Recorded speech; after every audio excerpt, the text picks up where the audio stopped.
Hello and a warm welcome to the show. This is Bear Talk with Mercy, the number one show on YouTube. And we are here to bring you a story about depression among the youth, as in depression that comes after you are through with your education and things are not coming through. And there are those expectations you have and even your parents have, but things are not falling in place. So today we have a guest, Brian, who is gonna take us through the entire story, his story, how he even managed and maneuvered through even the job sector and all that. Karibu sana, Brian. Asante sana, Mercy. How are you? I'm doing good and it's an honor to be in this place today. Yeah, nishukuru sana. Okay. So, who exactly is Brian? When did the journey begin? How did you even come to be? So, I want to define myself in three ways. That is Brian the journalist, Brian the minister, who is an evangelist and also a worshipper, and the Brian the go-getter. Okay. So, that will be the entire, the story of my entire life. Okay. Are you getting that? So, Brian, I'm Brian Omondi, sixth born in a family of 9, and I was born in Siaya County. Okay. So, I started my primary school, that is from class 1, or rather the nursery, to around class 2 in Siaya. Then from class 2, we relocated to Eldoret, and I studied there from class 3, I think up to class 7. Then from class 7, we relocated again to Kisumu, and that's where I did my KCP in Kisumu, and then I was called in Onjiko High School. Wow. So That is still in Kisumu? That is in Kisumu County. Uko Ahera uko chini. Dala inakutambua. Dala inatambua vizuri. So that's my entire, that is primary life. And if I just want to highlight a few points, that is in primary. Go ahead. How life has been and life was. Nakumbuka at class 6, being that tulikuwa tumelelewa na wazazi vizuri. Actually my dad was very caring man. Yani alikuwa nule msee ange provide everything mnataka. Okay. But mbaya manzuri aka fall sick.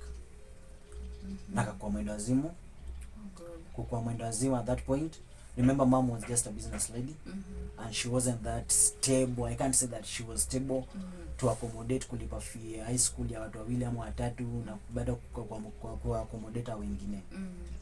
So when dad falls sick, ikakwaje maisha kwa ngumu. Things ika change because at that point even to get food ilikuwa so hard. Una get? Nilikuwa nilikuwa natumia, unakumbuka ile unga ya zamani ile ya yellow, ile ya relief. Hiyo ndio tulikuwa tunapika na ugali, unajua iko na kasukari. Iko na kasukari hivi, alafu mnaikula na maharagwe imechemshwa. Andi uji inapikanga. Yeah. Yani hiyo ndio ilikuwa life. So I remember one day, it was on a Sunday. My mom called us. I think nilikuwa mimi na our first born sister. That is sister Quinta. Akaniita akaniambia, "Brian, kuja hapa." Quinta, kuja hapa, keti chini. Kikao sasa yao. Wewe, mimi nilikuwa ndani maybe anataka kutuongelesha vitu zingine za familia, nini. But to my surprise, my mom told us one thing. I want you guys to take care of your siblings. Step to the occasion. Because hapa penye nimefika, Rise to the occasion. I feel like I'm going to commit suicide. That day I cried, Mercy. I cried because I was looking at our family now. When my dad amekuwa sick, now my mom mwenye ingefaa to provide atulishe, now she's doing what? She want to commit suicide. Nikaangalia situation venye imekuwa, vitu zilikuwa hard. Vitu zikakuwa hard. Remember my sister, the elder sister now, the first born, amemaliza form 4, inafaa join college. Hakuna do. The second born ako high school. Form 4, tuna struggle ndio to meet your baby ya kulipa school fees. The third born nayo tuko now the same ako class 6, but alikuwa ushago at that point. So my elder sister ilifika a point aenda fanya kazi ya mboch atubai sisi uniforms. Saa zingine asaidie madhe kulipa loans zenye alikuwa nazo. Na hiyo pesa kidogo pia asaidie pocket money ya Sis akiwa wapi? Akiwa high school. Una get? So ikaendelea hivyo, tukaanza kufanya biashara. Si sasa ameachilia dream yake ya kukuwa mwalimu, akaacha kwenda kole, tukaanza kuchoma mahindi kwa barabara. Tunaamka asubuhi, tunaenda kwa mashamba za watu, tunabai mahindi, tunakuja tuchome kwa barabara, ndio usiku tusilale njaa kwa nyumba. Ndio kesho tupate kitu ya kukula. Unaona? So that was the entire life pale nikiwa primary. And Mercy, by the way, without forgetting this, ilifika unaona on Saturdays. Ilifika hapo my mama akaanza kuchoma makaa. Anaenda kwa msitu madhe sasa mwenyewe. Na panga ana haya watu hapa so wanamkatia miti, yeye anapanga makaa. Sisi tunaenda na yeye asubuhi tunasaidiana kupanga makaa. At that your point pia tunaokota zile makaa zenye watu walitoa. Ndio tunarudi nayo home tutatumia, na pia usinajua suja zilikuwa zinamea kwa shamba za watu. Hizo ndio tunachuna tutakula usiku. Okay. So hiyo bado tuko primary. So vitu zinaenda kwa hadi wa kidogo dada kapona. Dad kupona hivi pap tena tukaanza kucheza maisha nzuri tena. Nile tule maisha kijana. Sasa hii umeingia secondary? Bado sijaingia, niko primary. So tukarelocate tukarudi Kisumu, that is in class 7. Tukasoma tu vizuri class 8, kila kitu iko fiti. Tukajoin form 1. So hapa form 1 tuko wawili. Mimi na sister yangu mwenye namfuata, alafu sis wangu pia akajoin wapi? Akajoin kole. So unaona majukumu tena muongezeka. Tena hapo shit ikaanza kwa wapi? Ilikuwa inafika at a point nafukuzwa fee, narudi home na stay like 2 weeks, even for a month. I remember nikiwa form 2 nimefukuzwa fee nikaka like for 1 month nikiwa home. Then after that 1 month Mercy, nikidhani nitapata do nzuri ya kurudi nayo home, madhana nipa shilingi 2000. Hiyo ndio fee. Na umekaa nyumbani for 1 good month. Na si ati yako naye amekunyima. Hiyo amefika mwisho amestruggle ndio apate hiyo. Una get? So nilikuwa narudi shule na hiyo. Sasa hizo nimepewa 300 bob. 300 bob ni pocket money, ni transport, ni shopping, ubai sukari. Unajua high school tulikuwa tunapika strong tea, na hiyo strong tea ina sukari. Ubai sukari, ubai sabuni, ubai tissue, ubai everything unahitaji. Na this 300 bob na ubaki na pocket money. But ile determination nilikuwa nayo, nikasema I'm not going to look of what I have and what I don't have. But I want to focus on my studies. Kusoma nafukuzwa, siku zingine tunajificha, tunarudi shule bila kufika nyumbani. Hivyo nikafika form 4, fika accumulate ikafika like over 95,000. And tukaambiwa you can't sit for your KCSE examination without clearing this money. What? 95. Tukafukuzwa home. Sasa hapa ni 95 na hadi zile mama alikuwa ana manage kupata maybe 2000 hivi kidogo. But now sasa it's an accumulation of 95,000. Na KCSE ndio inakongoza. Nimebaki 2 terms. Na imagine tunafukuzwa kadha, hiyo first time imeisha, tunaenda second term. Tunaambiwa hakuna kurudi shule kama hujatulia fee as a form 4. Mimi nilirudi nikamwambia mother, mama si struggle. Usha struggle for long. Hapa penye mbaki tufanya nini? Tutafute nini an alternative. Nikamwambia wewe nifanye hivi. Hata kama ni kurudi form 3, nitafuta day school nisome. Na kama uwezi kunitafuta day school nisome, chenye nifanyie nini? Nipige transfer nipeleke shule nyingine. Uachane na vitu za nje. Bora sasa hii mtihani pia. Mimi nataka tu nifanye tu exam, nimalizane na story ya shule, tumalize story. Una get? Tumalize tu story kabisa. So mother akakubali akanitafutia shule huko Holo Secondary School. It was a mixed boarding school. Inapatikana Sondu. Ukienda on your way to Migori. If I'm not wrong, Migori. So nikasoma hiyo like umetoka boarding boys, umekuja mixed boarding. Warembo wako kibao na pia haujazoea. Alafu wewe umekuwa church boy. Unaelewa sasa, you are confused. Hapo uko confused. Naweza kumbuka one scenario when like three ladies walifight kwa sababu yangu. without Okay. mimi hata kuongea na hata sikuwa nimewakati. Una serious na sikuwa nimewakati. Watu hawajui venye ni kugumu yani. Mimi hawajui nimekuja tu kumaliza shule, nimetoka na stress zangu. But it's part of growth. So okay, it was an experience, a good experience. So nikamaliza form 4 and by God's grace nikapata opportunity kuingia campus. So kuingia campus hapa after nimeitwa shule kuingia campus, kizungumkuti ingine ikakuja tena. Nikamwambia madhe, mimi nimeitwa campus, inafaa niende nisome huko iko Thika. Akaniambia unatakaje? Nataka pesa. Pesa wapi? What I can give you. Utatoka wapi? Umeona venye tume struggle through primary. Wewe ona venye utafanya. Akanipea 300 shillings. This 300 shillings alikuwa anataka ikuwe transport. Nitumie niende nayo Nairobi. Nikamuuliza mom, 300 shillings zitanifikisha Nairobi aje? Na the least by the way you can pay from Kisumu to Nairobi is 700 shillings. Una get. So mimi sina chochote. Nimepewa 3 so. Masi 3 so. Nikamwambia mama hii haiwezi. Akaniambia usijali. Acha nini niongea fulani church member wake. Wanapanganga hizo gari za bambasi za kuja Nairobi. Akanitafutia space, nikapanda gari free kuja Nairobi. Wow. Nikafika Thika saa ngapi? Saa 12 asubuhi.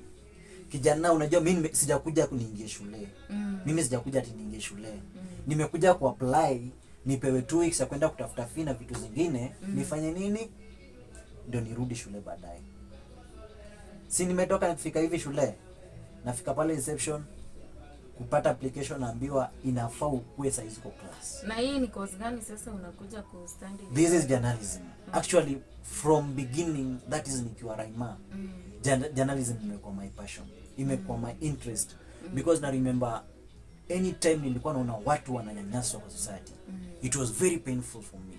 And I was saying that if I'm not going to be a lawyer, I must be a journalist. Your voice Because like I have to fight for these people. Seeing people wanakuwa oppressed ilikuwa inanuma, sometimes I can even cry. And that's when nikasema even if sijapata this position of being a lawyer, now I have to be a journalist. And the journalist I'm going to be, it is an investigative journalism. That's what I'm going to do. Because we want to bring that justice to the society. I love that. Nikakuja nikaambiwa inafaa ukue class wewe. Unakuja unaomba ati 2 weeks time ya nini? Umekuja ku apply urudi Kisumu. Wewe ni mgonjwa. Watu washasoma 2 weeks zimepita. Wewe bado unaomba zingine 2 weeks zingine. Sasa hii pia ni disappointment nyingine, utaki ku lose pia sana. Kumbuka hii ni passion yako. Passion yangu umepata this opportunity. And then nikafika Nairobi. So niliangalia 300 niko nayo, nikafikiria nitalala wapi? Uko na 300, sina fee. Umefika, umeambiwa inafaa ukue class, hauna fee, hauna kwa kukaa. Sina. By good luck auntie yangu alikuwa anaishi West hapa Westlands. Okay. So nikapigia auntie simu nikamwambia nimekuja Nairobi, nilikuwa nataka kuapply hii historia ya shule, but what has happened, naambiwa inafaa niingie shule on Monday. Na ndio akaniuliza, kwani wazazi wako wamekwambia aje? Nikamwambia lakini dada wana do. Mimi nikaenda stay na auntie. So the only thing I used to do was to cry. I know the disappointment. I used to cry. Here you are chasing your dream. Vitu haziendi vizuri. Class zishaanza. Wala nasoma. Hauna fee. Haujui venye utaanza. I know. Auntie alinipata kwa balcony hapo hivyo nikilia and she asked me one thing. Brian, do you believe in God of 11th hour? Nikamwambia kama ni kubelieve mimi nimeserve God. But chenye niko hapa saa hizi faith yangu haiko madhe. Haiko kabisa, haiko. Na penye nimefika kama atafanya ni sawa. But haiko. Akaniambia let's trust. So Friday ikapita, Saturday ikapita, hatuna do. Okay. Sunday imefika ndio hiyo pum. Baada saa 1 usiku hatuna do. Ndio nikauliza auntie, sasa bado huyo bwana yako kweli? Ama mbona akuji, kwani anafanya kazi napigia yake? Napigia kina madhe simu, ati madhe mmefikia wapi? Anasema si bado hatujafanikiwa. Unajua you remember pale pia wanatafuta chakula pia. Hapo wanatafuta au wengine chakula. Unaona? Auntie yangu alikopa mshwari 17,000 shillings. 17,000 shillings. Akapata bishi take ka fulani akamuongezea 3k. Kwa 20. Akasema ndio tena nao kesho shule. Akaamka tukaenda Naivas pale hivyo ST. Tukafanya shopping. Tukakuja wapi? Ruiru. Wow. Tumefika shule. Kaniambia this 15,000 it's your fee. Alafu tutaona venye kutakuwa mbele. Tukalipa fee. Nao kizungumkuti. Nita kizungumkuti. Ukae wapi sasa na uwezi lala ati kwa corridor za shule? Utaishi wapi? Unaambiwa hostel. You have no friend. This is a strange lad. School hostel ni 24,000. Na uwezi enda kukaa kwa sister auntie yako because pale pia transport inatumika. Tunaulizia bei ya hostel za shule ni 24k. That is per semester. Sasa kama fees ilikuwa 16 jameni ama ndio 15. Fee ni 36 na tumelipa nusu. Oi, Mungu saka. Alafu naambiwa wanataka nini? Wanataka pesa ya hostel 24k. Nataka kuuliza kuna hostel nyingine tena karibu. Akaambiwa kuna nyingine ya 12,000. 12k iko wapi? Hakuna. Ndio anasema mnipeleke kwa hostel. Yeye anaenda huko. Tukapeleka kwa hostel. Kufika kwa hostel, unajua like ile tunangoja huyu amaliziwe ndio mimi niingie. Jamaa anafukuzwa, amekuja na 10k, anafukuzwa anaambiwa enda tafuta nyingine ndio arudi akae kwa hostel. Mimi na hizo hizi nimekuja bila anything. Unajua anything? Ni mdomo tu. Tumekuja kuongea tumekuja na Mungu na kuongea. Auntie yangu she talked to that lady and that lady accepted. Brian favor. Nakwambia kama kulikuwa na grace nilipata that time ni hiyo. Nimekubaliwa kuingia hostel watu wengine wanafukuzwa. Mimi sina hela. But akaniambia I'm giving this opportunity to do what? By the end of this month make sure mmelipa hiyo do. Na God aliprovide tukalipa. Wow. Aliprovide tukalipa. So nikasoma vitu zikaanza kuwa poa hapo nikajoin ministry.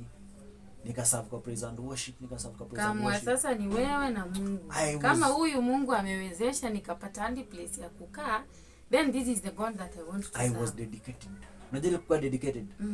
Ile kufutu mkienda place zingine zinaitwa Mugudha huko chini au juu ni wapi. Unatembea like kilometers juu ya ministry. Mara mmeitwa missions juu Embakasi mnaenda. Mara sijui mnaenda evangelism wapi mnaenda. Like hadi watu walikuwa wanakuangalia watasema huyu jamaa life gani anaishi. Huyu kazi yake ni kanisa. Hawajui mahali. Like mabeshta wataka kuassociate na wewe vile sana. You know, I church boy, there's nothing wrong. Unajua watu wamekuja campus kujibamba. Yaani saa nyingine kwanza especially campus ukikuwa mtu wa kanisa. Yaani utakuwa isolated kabisa. Watu wanakuacha. So mimi nikasoma. Because in campus there is that belief ati watu wamekuja kwa fani wa peke yako. Wazazi hawako.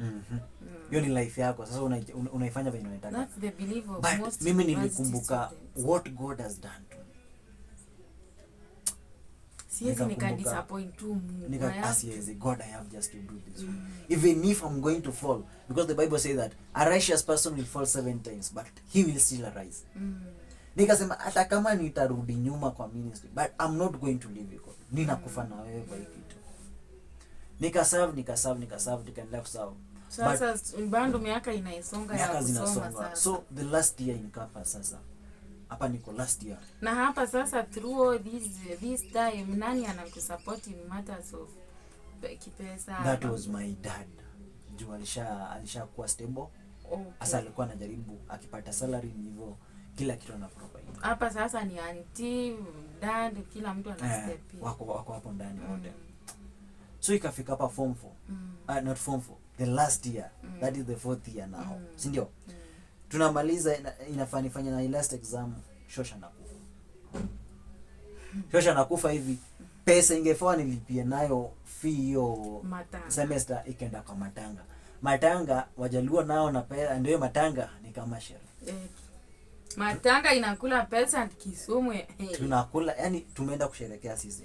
And I remember by that time we were paying like 46,000 for the last semester. If I'm not wrong. Yes, because of the attachment, the project iko ndani hizo vitu zote. Na unaambia sasa inafaa ulipe 46,000 for that semester. Nilibidi ni deferment.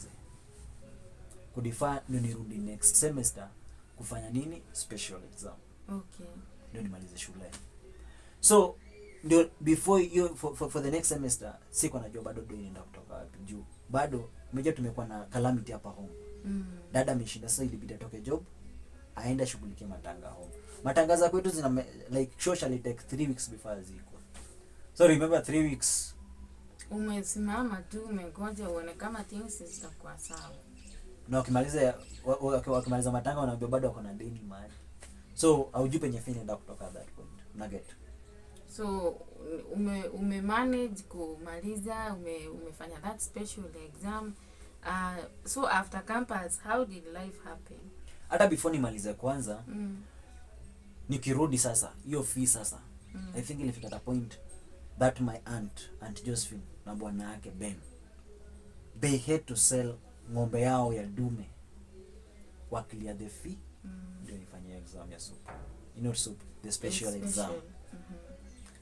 So nikamaliza hiyo, and now life started after graduate sasa. Another sasa roller coaster. Nilikaruiru nenda kutafuta kazi. Nikaandika application letter, nikaenda super. Nitafute kazi ya kuwa offload ama kupanga vitu ama hata kumop huko ndani. Sipati kazi. Naenda sijui Ruiru Mabati wapi? Sipati kazi. Nimekaa Ruiru, stress imenimaliza. Sasa hizo mom na dad wamejua mmaliza shule. Sasa ni wewe wameacha kuprovide. Wewe ndio ulipe rent na wewe ndio ufanye nini? Ujisupport mwenyewe. Sasa ni wewe Kanairo kutafuta. Na ujue ikifika time pia atakuomba pesa. Hata kama anajua una job. Which means anajaribu kukumbusha you should not be comfortable where you are. Inafaa uamke. So mimi nilikaa Nairobi 3 months. Nikasema hapana, acha nirudi Ushago. Acha niende nikae na mama yangu pale. Hata kama tunakulea mrenda acha tukule. Kufika tu home hivi asubuhi the first day niliona chenye inafanyika hapo hivyo. Skari quarter ndio inanuliwa nyumbani. Kona, this is not what I want. Like ukiangalia familia inanuliwa skari quarter ni familia watu wangapi? Na unajua hiyo lunch haiko. Lunch unasema tuna bypass. Tungoje ujioni venye kutaenda. Kama kutapatikana. Sisi tunaweza chuna mboga kwa shamba ukule. So tunangoja hiyo jioni. Nilika siku 2 home. Nikasema hii depression naona hapa home. Nitaingia kwa depression. Nitoke. The situation itself haikubali. Nikasema I'm leaving home, I'm going back to Nairobi. And that's what I did. I came back to Nairobi now. And that's when I got my first job at Hennessy Hotel. Hii inapatikana pale Nairobi. So nikakaa hapo. But unajua ni kazi gani nilikuwa nimepata? Kazi ya portrage. Unaona? So I was working as a porter. Where nafanya hiyo kazi ya portrage. Unajua kwa porter ndio unakuwa msaidizi wa receptionist. Wewe kazi yako unangoja mgeni akikuja, unaambia welcome to nene. How may I help you? Hizo na umbebe bag umpeleke kwa room. Na sasa hii time ukipata hii kazi wazazi pia umewainform kunikana huko. Yo show inform hivi madhe anajuanga tu anangoja. First inafika hivi simu ishaingia. Sasa hizo bro ameingia high school. Sasa hizo wewe ndio inafaa ulipe rent yako, inafaa support akina madhi pia at the same time, inafaa pia utafute transport yako na venye utajidevelop wewe as a man. Unaona? I used to struggle because the third of my salary iende home. That time na around 15,000 imagine. Now you are paying transport all the way to Nairobi. From Ruiru to Nairobi kila siku you are paying like unatumia like 150 per day. Yani per day, ndio. 150 like in a month unatumia dongapi. Na hiyo jaika rent ndani. Unaget. Ukafanya hii kazi for how long? I stayed there since kuanzia March hadi around not from September to around March hivi corona nayo. Kazi simama. Unpaid leaves. Unafika hivi nikaitwa kazi. Nikafika job asubuhi.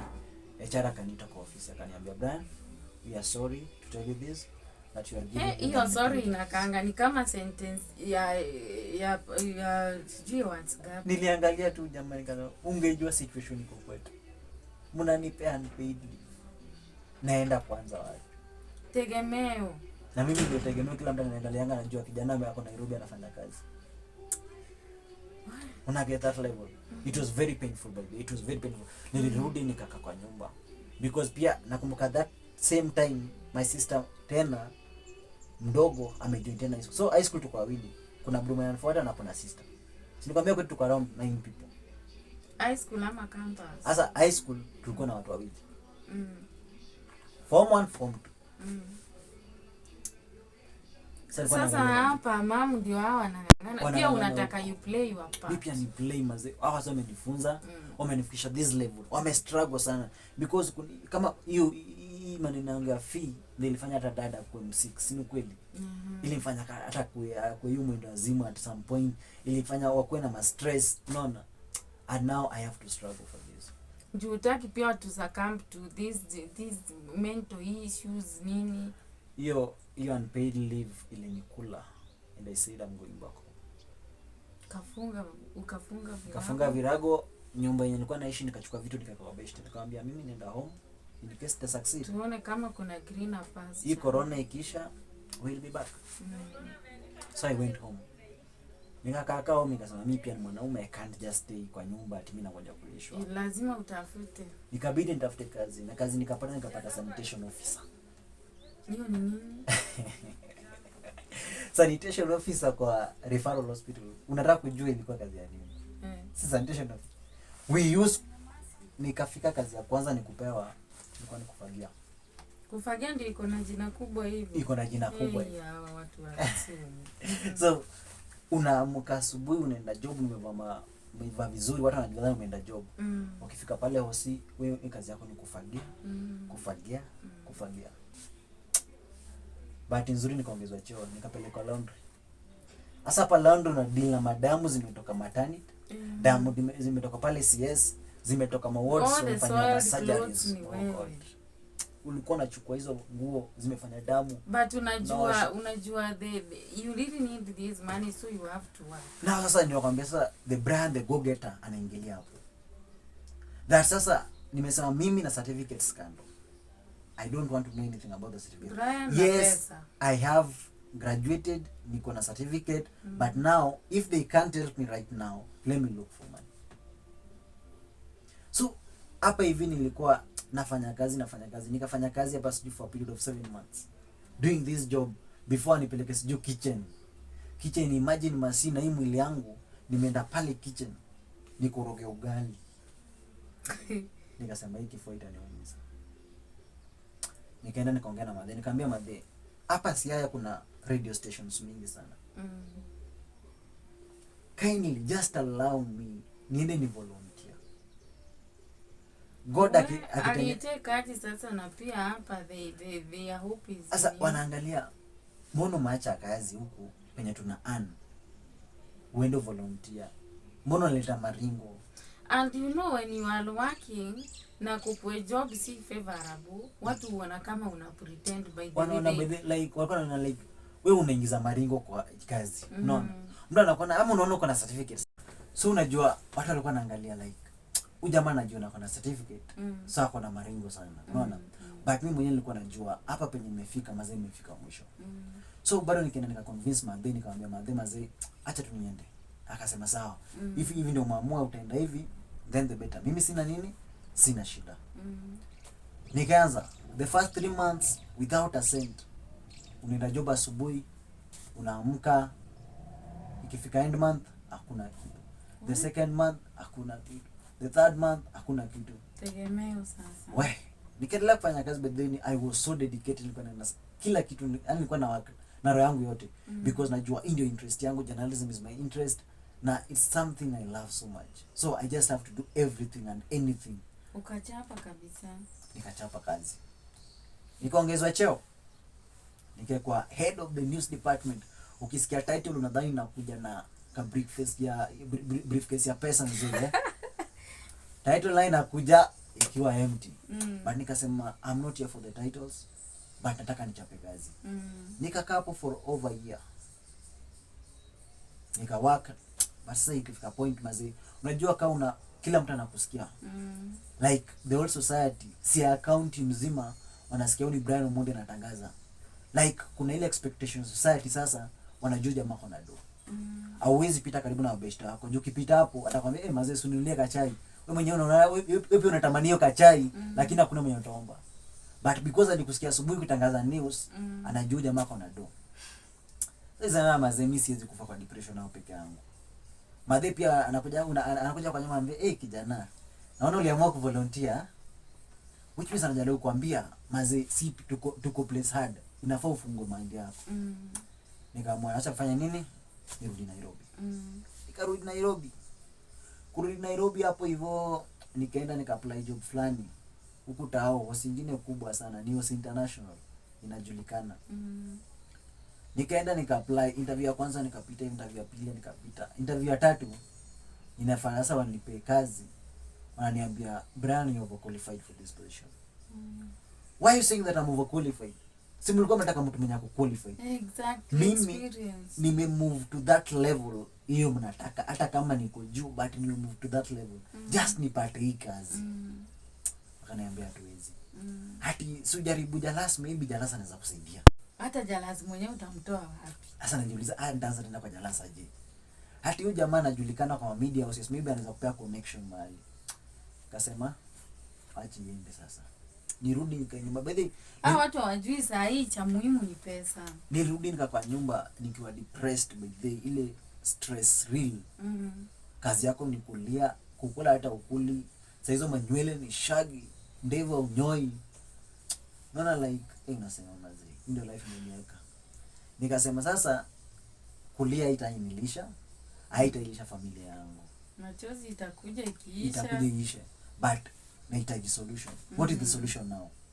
Ikabidi niende nitafute camera. And I had to look for a camera from one of my best friends. Akanipea that cam.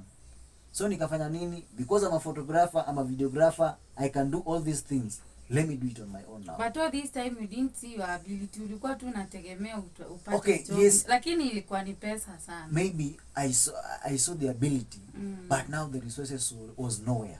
Una get? Like unaona kuna ability, but hakuna venye unaweza toa. But pia sasa unajua akili si ati inafanya vizuri sana. Inafikiria venye uta-earn.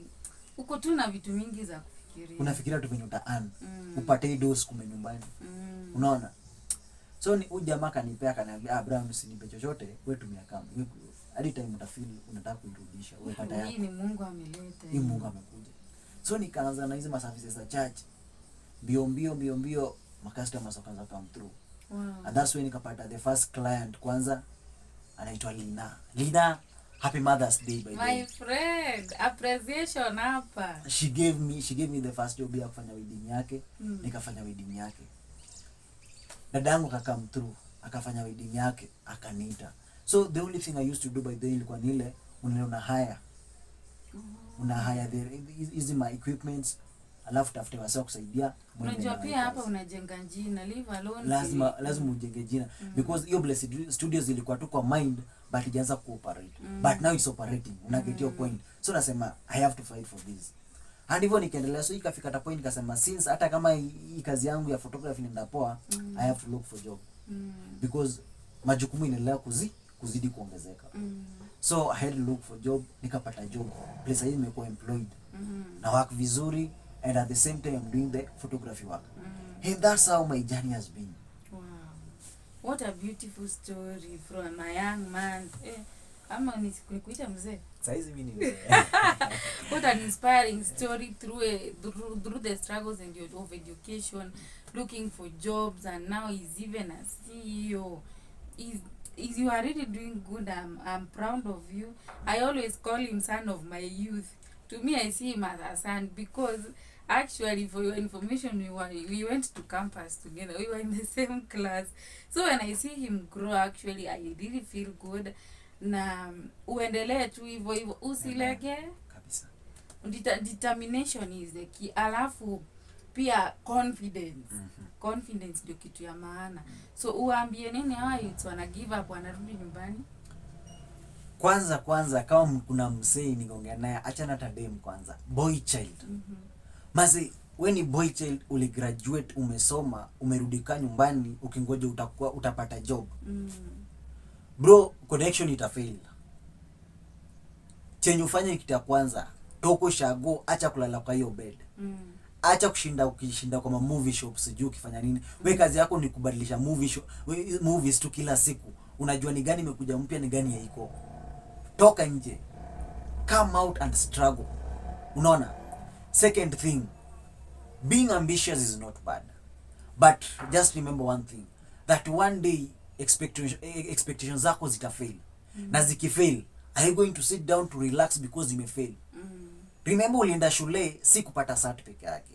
Ulienda shule at least umetoka come up na solution in life. So wakati expectations zako zimefail, come up with a solution. Hiyo skill uko nayo, toka kuja uitumie hapa nje. Una get? Next thing, pressure. Najua unasema mazee mimi napata pressure mingi from parents hadi inanifanya hadi nikuwe depressed, niko na stress kila siku, sipumziki. Can I tell you something? That mimi hiyo pressure nilikuwa napata from parents kila siku. Nilikuwa naichukulia positive way. Unaona? Like naona hii ni kama msukumo inanipea another reason to fight. Another reason to make it in life. So wherever you are, you pressure come through, use it vizuri na uitumie kufight. Wow, thank you so much, Brian, even for giving us your time and telling us your story. I'm so grateful that you even ulikubali. So Team Bear Talk, we thank you so much even for the support you've been giving us since day one.